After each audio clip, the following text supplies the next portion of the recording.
A very special Your Creative Push, episode 70. If you have to pick, you might as well work hard at something that you love.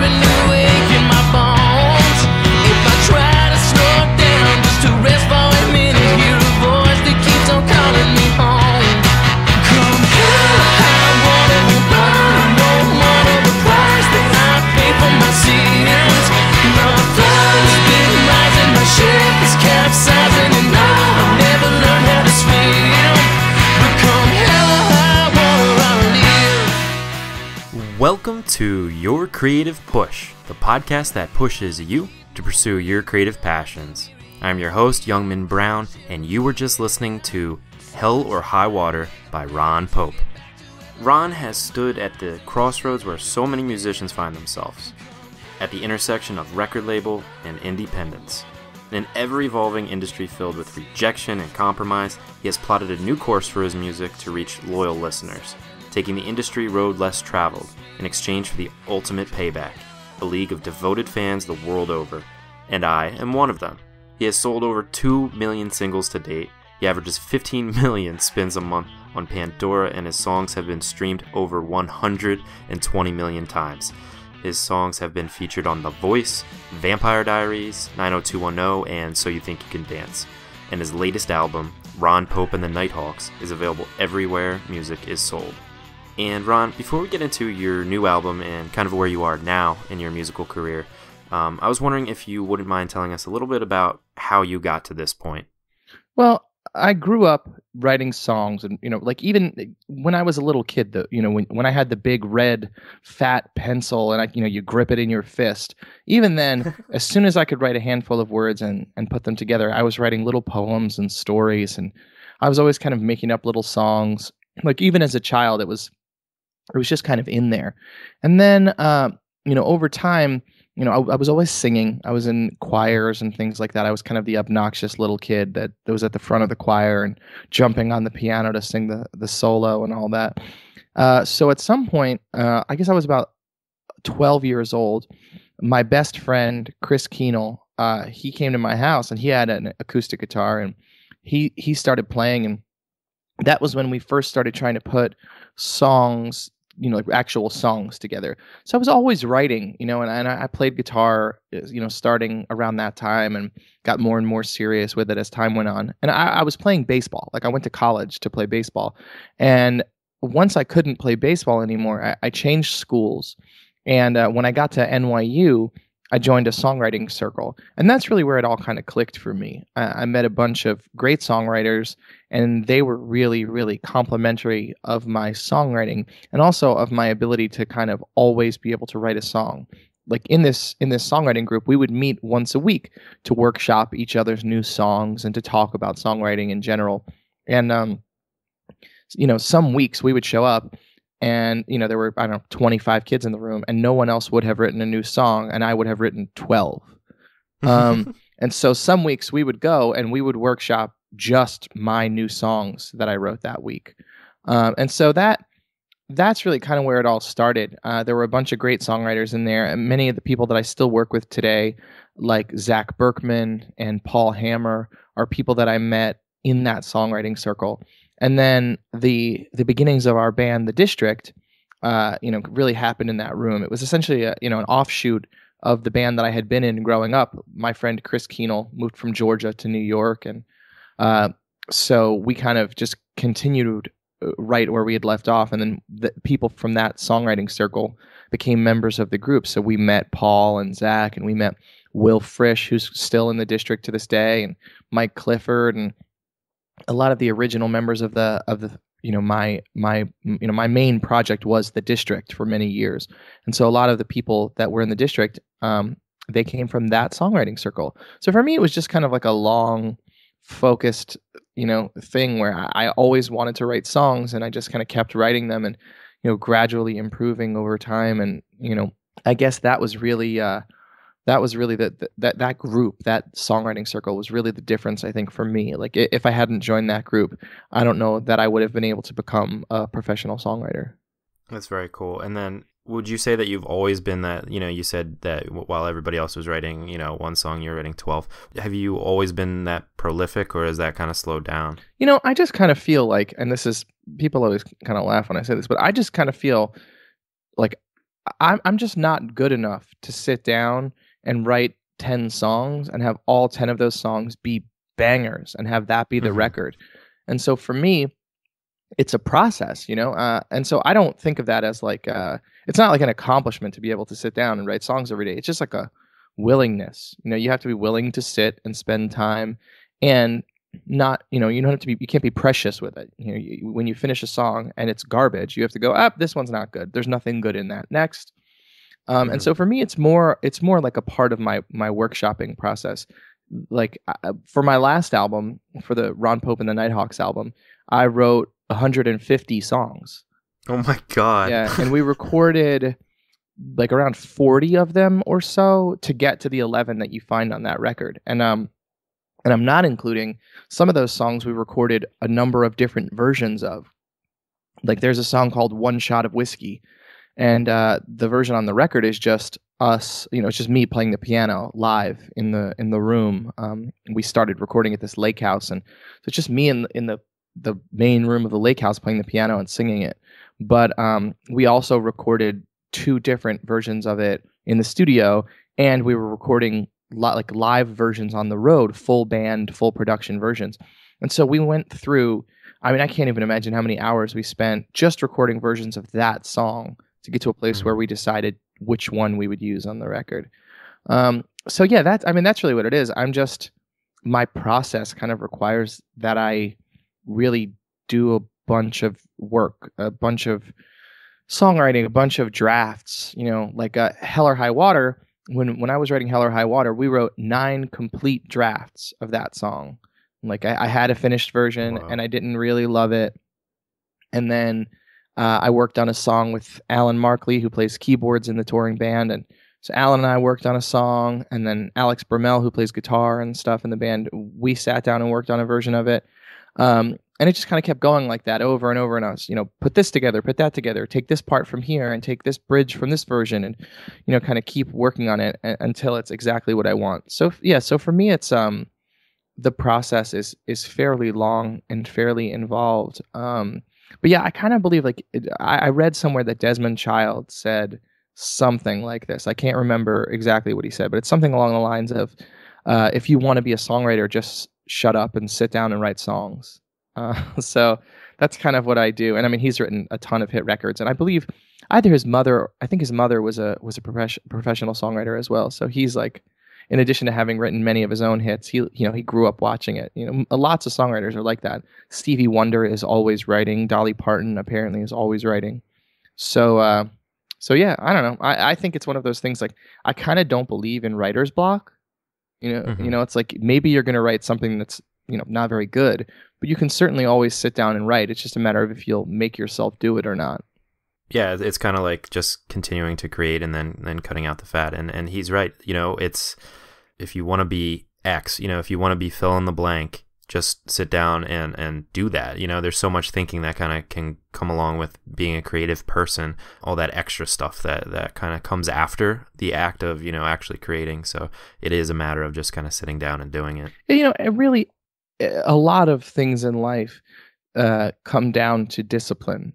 It's like, people make excuses for all kinds of things. And so it's really almost everything is like this. If you want to do it, and you want to do it at a high level, you're going to have to work harder than everybody else. Because at a certain point, it's like this with sports, and it's like this with, with art. At a certain point, everybody is very talented. Like, all of us that find a career as a musician were a fairly talented kid in terms of the people around us. It's like if you grow up playing basketball.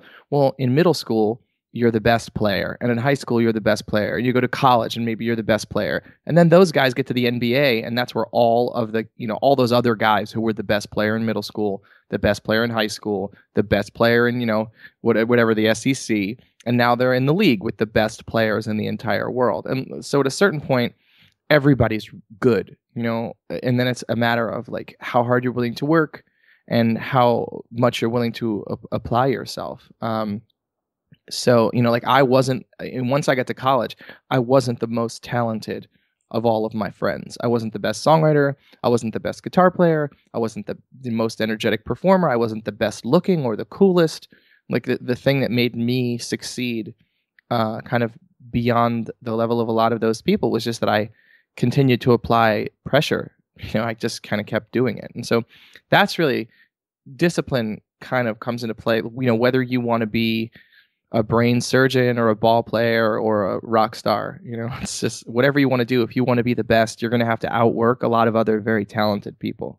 Do you ever have days where it's tougher? Because you're making it sound very easy right now. Like, no, to continue, it's not easy to continue putting out content. Yeah, it's not easy. It's very hard, and that's the thing. Like yesterday, I sat for hours and hours and hours, and I was listening to the evolution of an artist's records. So I sat for 6 hours listening to one person's music and just kind of making notes because I was curious about how his records had evolved.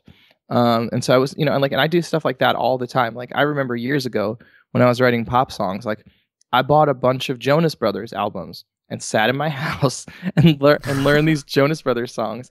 And, like I was sitting there like, this feels like work.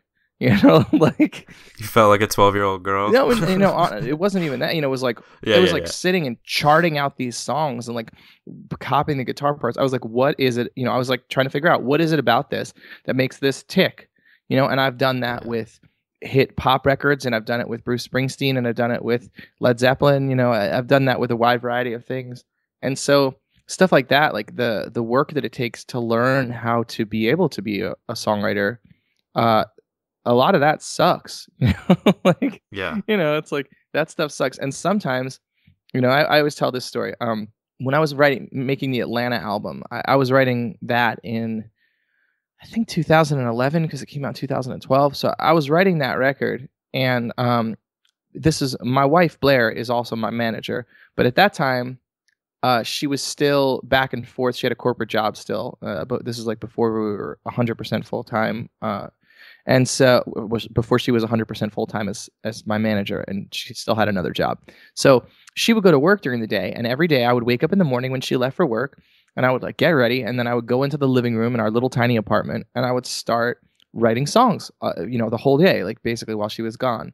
And so she would go to work for, 8 or 10 hours, and she'd come home, and I would play her the things that I'd written that day. And every day I would, write at least one. And one day, maybe 3 weeks into doing this, towards the end of the process, I was like kind of losing my mind a little bit. And so I sat at my keyboard all day, and I was working on this thing, and I'm just banging my head against it. I just like I can't get it to happen. I can't get the song to be finished. I can't get the words right. I can't get the chords right. The whole thing is just a mess. And so finally, after, probably 5 or 6 hours of this, I'm like, that's it. I'm taking a break. So I get up and I decide I'm going to take a shower. So I get in the shower, and all of a sudden, like while I'm in the shower, it was like I got hit by lightning or something. It was like into my brain immediately, like the song In My Bones just existed. The whole thing, the melody, the lyrics, the chords, the whole thing. I'm like washing my hair, singing through the song. I was like, oh my gosh, like there's a song, like a whole song. So I hadn't, to be clear, I hadn't been playing that at all. I was playing something completely different all day. So I get out of the shower, I wrap myself in a towel, I sit down at my keyboard, I turn on my little voice recorder in my phone, and I played through the song completely in its entirety from start to finish in one take. What you hear on the album, all those words, the chords, the melody, the entire thing came out in one fell swoop. Well, that felt like a miracle to me. But to some extent, it's like at that point I had been writing songs for, I don't, like 18 years or something, 16 years. And I had been learning about songwriting, and I had been working on songwriting, and I had been living up to my neck in songs for weeks and weeks, writing a new album. And so I was in the right position to have that happen to me. Like the odds of that happening to somebody that doesn't spend their time learning about songs, like it would have been very challenging for me to sit down at the piano and make that come out if I hadn't spent a long time learning to play the piano. Right. Like I also, in addition to being able to, figure out the words and the melody and all that stuff, I also had to be able to sit down at the piano and play through it. Not that I'm, whatever, a concert pianist or anything, but I certainly spent a long time learning to do that. So it's also like, you do a bunch of work and you spend a bunch of time and you do a bunch of stuff that sucks. And then you set yourself up so that sometimes there's magic, like that's really the incredible part. But like chance and all that stuff, like you put yourself in a much better position to have chance favor you if you do the right kind of work. Like I had spent my whole life learning to write songs. So one day a song fell into my lap. Right. So we have talked about that on the show a few times now, about flow state, and it's that exact kind of scenario that you just said, where it's like everything just is aligned, and it's like you have the ability to be able to do it, and that comes from discipline. It comes from having the skills and the muscle memory, kind of whatever the art form is, to just kind of allow yourself to like let go, basically, and then it kind of comes to you from somewhere else, and it does feel like a miracle. So that's a really cool story. And over time also you kind of develop, like at this point, more and more I find that I can, there are certain idioms that I speak in, better than others. There are places where I've become comfortable, and it's like, to some extent it's because I've written hundreds of songs that sound like X or Y, like when I got to the point where I wrote Leave You Behind for this new album, or Hotel Room, like those are songs to me that feel like things, they come from a tradition of things that I have done in the past. They're not just like anything I've written before, but they come from the same kind of spot inside of me. And I think, that's something that also, over time, as you develop your voice as an artist, or as any kind of creative person, it becomes easier to do certain things. Like if you make lots of signature cocktails that use fresh ingredients, it's easier for you to conceptualize how to make a signature cocktail that has fresh ingredients than it would be for someone who doesn't do that. It's like, all of that, all those things. It's like when you do it and you do it a lot, eventually it just becomes more second nature. Absolutely. I love that. And then, so what does kind of art and creativity like bring to your life? Like, what's it like to be able to kind of connect with people with music?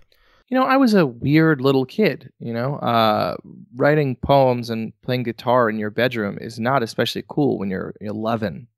Right. And so for me, the thing that's been really exciting as the music has spread out around the world is that, like when I was a kid listening to music in my room, I felt much less alone. I felt much more connected to the world at large because there were other creative people that were interested in exploring the same kinds of things that I wanted to explore. And at that point, I was still very much a novice, still learning to do it. But it made me excited when I stumbled upon music that made me feel something. And like I said, it made me feel much less alone. And so for me, when people, are telling me that my music is touching them and it's a part of their lives, and, they played it at high school graduation or their friend's funeral or at their wedding, or, whatever, they're like, oh, my friends and I went on this road trip and we listened to the new record the whole way. And it's just like, I'll never forget it. Like that is so meaningful to me because it's connecting with people and becoming a part of their lives so that they feel a connection, like that's pretty profound to me. And it meant a lot to me as a kid. So I love that I'm able to do that for other people now. Well, I don't know if you know this, but my wife and I actually played your song, I Do Not Love You, 1 year ago at our wedding. It was our first dance. Oh, that's so cool. Well, congratulations Yeah. on the anniversary. Thanks for having me on the show. And what's your Thank you. wife's name? Jess. Yeah. Jess, congratulations as well. Happy anniversary. So, Thanks. So yeah, I'm gonna be playing this on our anniversary. So, okay. but yeah, like that's like the best like 4 minutes of my life. Like you get through all the wedding planning and stuff, and then it's all over, and then you get that first dance, and then like literally everybody that you love is standing around you and like watching you, and then I just close my eyes and just like holding her, and then just like listening to your words. It's it's something that I'll never forget, and it's something that's going to be a part of our life like forever. So it's like, I don't know, it's really like I think that's what art is all about, kind of. It's about being able to like connect with people, and then like having it be a part of their lives, and sometimes you don't even know, you won't even know the connection that you can make with people. Absolutely. I mean, and the neat part about writing songs is, I very rarely share the stories behind my songs, because I believe that I want you to take them home and make them your stories. It's like, in my mind, all art is subjective. It's like if I was a painter and I painted a picture, and in my mind it was a house, and you looked at it and you thought it was a car, well, then to you it's a car. It doesn't matter if I feel like it's a house. Like, your interpretation of it is just as valid as mine, because art is subjective. And so I think it's really neat that people take these songs, and it doesn't matter anymore what I thought it was about when I came up with it. Now it's yours. Like, now it's about your wedding. It's about your life. And that to me is beautiful, that art can be applied in so many different ways, and because it's subjective, you can take it and do so many different things with it. A song that in my mind might be about one thing could be about a completely different thing to you. And I really love that. That's one of my favorite things about writing songs, about listening to songs. It's just, you can interpret them so many different ways. Absolutely. And for anybody listening that like doesn't necessarily share their work, that's like one of the biggest encouragements that I can give, is to be able to share it, because then you get that second part of the communication. You can find out what it means to other people, and it is inspirational to be able to continue to create new things, to try to make stories in other people's lives as well. Yeah, and it's I think that the person to person, those one-on-one things, like, it's neat to have your music reach a large audience, but the coolest part, I think, are the individual one-on-one things like that. Like, my music didn't need to become successful on a global scale for it to impact your wedding. Like, it's cool that it got successful on a global scale. It's neat that a lot of people find it. When I was first making records, now I guess it's, I don't know, 13 years ago when we started making my first record. It's like, when I would meet somebody and they would say, "Oh, I love this song. It's my girlfriend and I, it's our song that we, like our relationship song." Like, that part happens, early on when you're creating art. It's like you connect with people on a one-on-one basis. And so that's one of those things that I think is really neat. Whether you're doing it on a huge scale and you're connecting with millions of people, or whether it's just a handful of people, it's still a really powerful feeling to know that your music or whatever thing you're creating is a part of people's lives. I have a friend who owns a spice company. It's called the East Nashville Spice Company. And so she makes two kinds of spices. One is spicy, one is not spicy. And anytime I use one in something I'm cooking, I'm like, "This is what I'm doing with it." And she gets all excited. And like, it's a big deal. They sell it in Whole Foods and stuff. It's like a big deal. The spice, like, lots of people use it, but she loves when we're like, "Oh yeah, we made potatoes and we put it on it," or like, "Oh, I put it in an omelet." Like, Yeah. it's like, that's like you said, like 15 million people listen to the songs every month on Pandora. Like, you can't really conceptualize what 15 million people is, but like, I understand what a first dance at a wedding is, like, so it's like a little, it's like easier, it's like much more personal. You can wrap your head around it. And so, like, yeah, that's a really beautiful kind of reward that comes even very early on as an artist, when you start putting your music out into the world. Yeah, you're right. It's numbers are one thing, but then when I know how many people listen to this a day, and it's kind of more than I can kind of comprehend. Yeah. But then when you get that email from somebody that says that the podcast is changing their life, or an email from somebody that says, I listen to it while I work and it helps me create, like, that is worth so much more than like just looking at like a stat, a number. That personal connection is what it's all about, rather than just like this broad number. Mm-hmm. Definitely.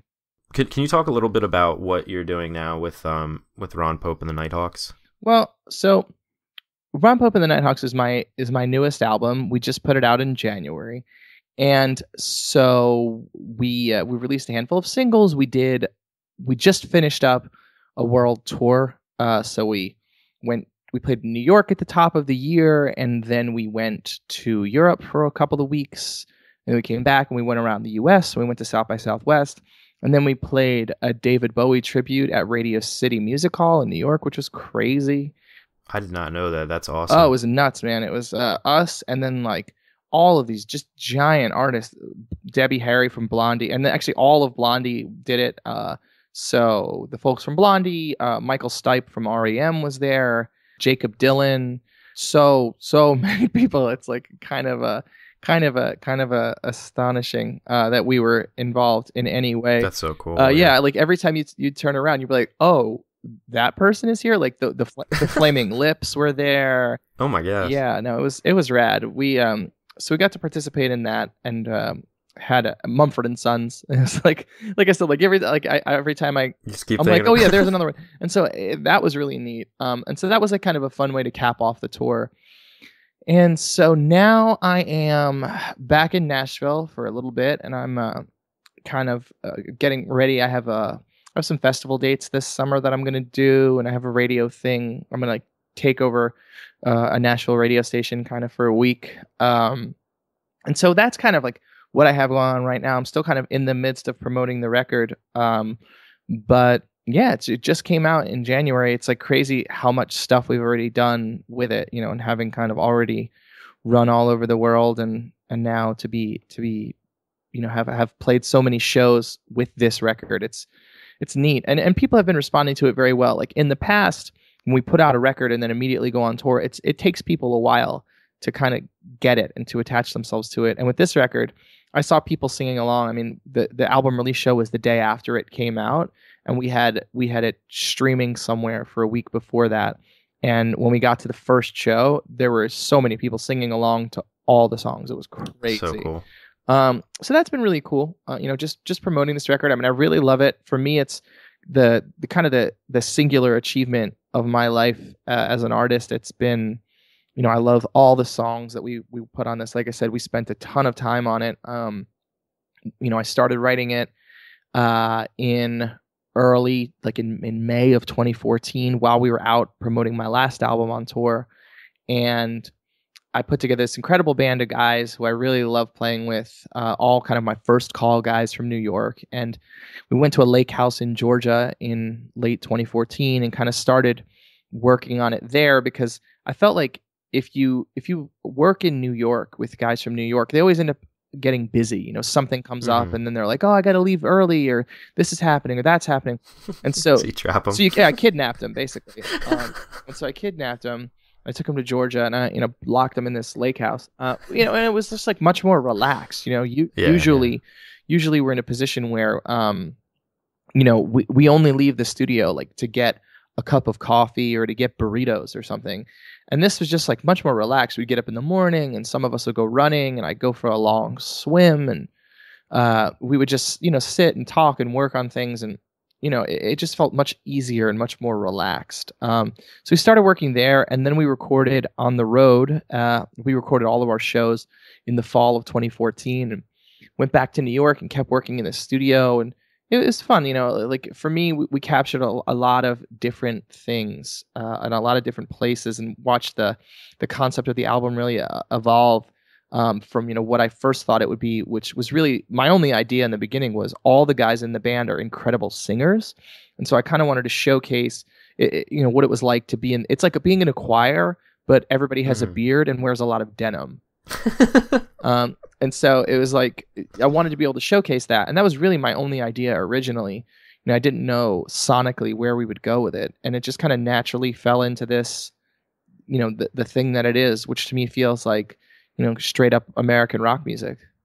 Absolutely. Well, yeah, I can't recommend it enough. I listen to it on my way to work so that I can kind of relax and get through the shift because it's definitely both calming and it's just a really good album. So I can't recommend it enough. And there'll be links on the show notes page at yourcreativepush.com/Ron Pope, where you can pick them up, or basically you can get it pretty much anywhere music is sold, right? I'm on the internet. It's true. You're on the internet. Yeah, no, I'm on. It makes it easy. I'm on the iTunes. I'm on the Spotify. You may find me. Is that what the kids call it? That's what they're calling it these days. I'm cool. On the internet. Yeah, you'll find me. Before I let you go, Ron, I was wondering if you could do what we call the final push. It's where I ask you to kind of reach through the microphone and grab the shoulder of somebody you've inspired today, who's needs that push to be able to get their work done, their creative work, whatever it may be, and just give them your best words of advice and push them to do it. You're going to have to work hard at something eventually, whether it's something you choose or something people make you do. And so if you have to pick, you might as well work hard at something that you love. And so that's kind of a thing that I have always told myself. It's like, you could be digging a hole or cleaning a toilet right now.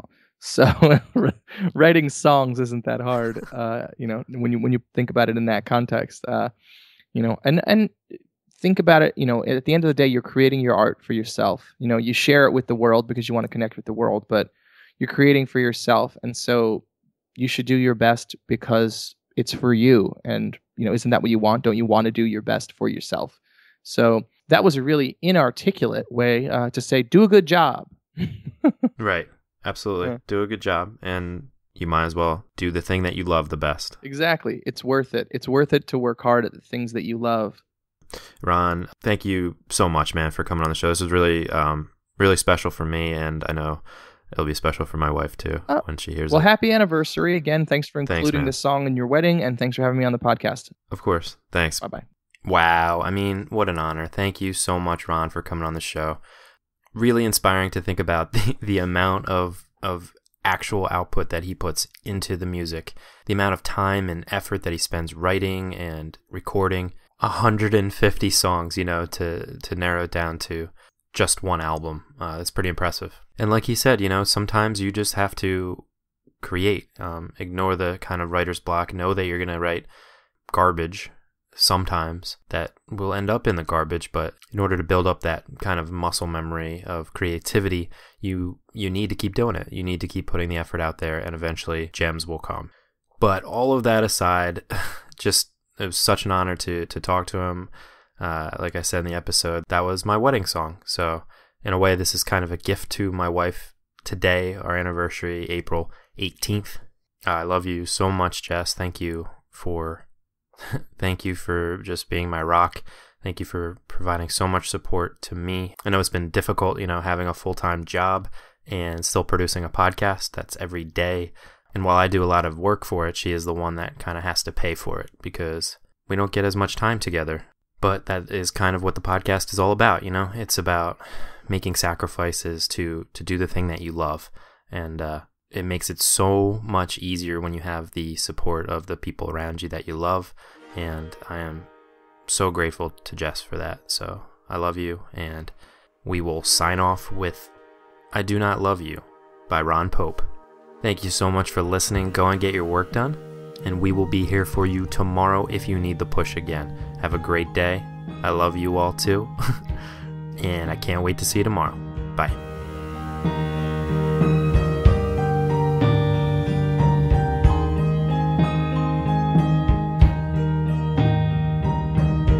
I do not love you for the way you kiss, though your lips, they can put me at ease. And I do not love you for your sweet green eyes, though I love when they're looking at me. And I do not love you for the way your hands can touch me and quiet my soul. I love you for all of this and so much more.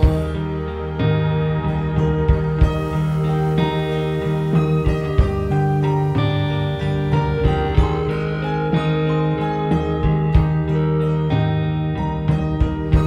do not love you for the way you dress, though you do look so lovely tonight. And I do not love you for the things you know, though I've always admired your mind. And I do not love you for the way I feel that first moment you walk through the door. I love you for all of this and so much more. And all I know is you're the part of me that keeps me strong. And what I want is for us to face forever, standing up together, eyes turned towards the heavens, arm in arm. I do not love you for the way my heart seems to live somewhere inside your chest. And I do not love you for the way your arms, they can hold me until I forget. And I do not love you for the way you've been exactly what I'm looking for. I love you for all of this and so much more. I love you for all of this and so much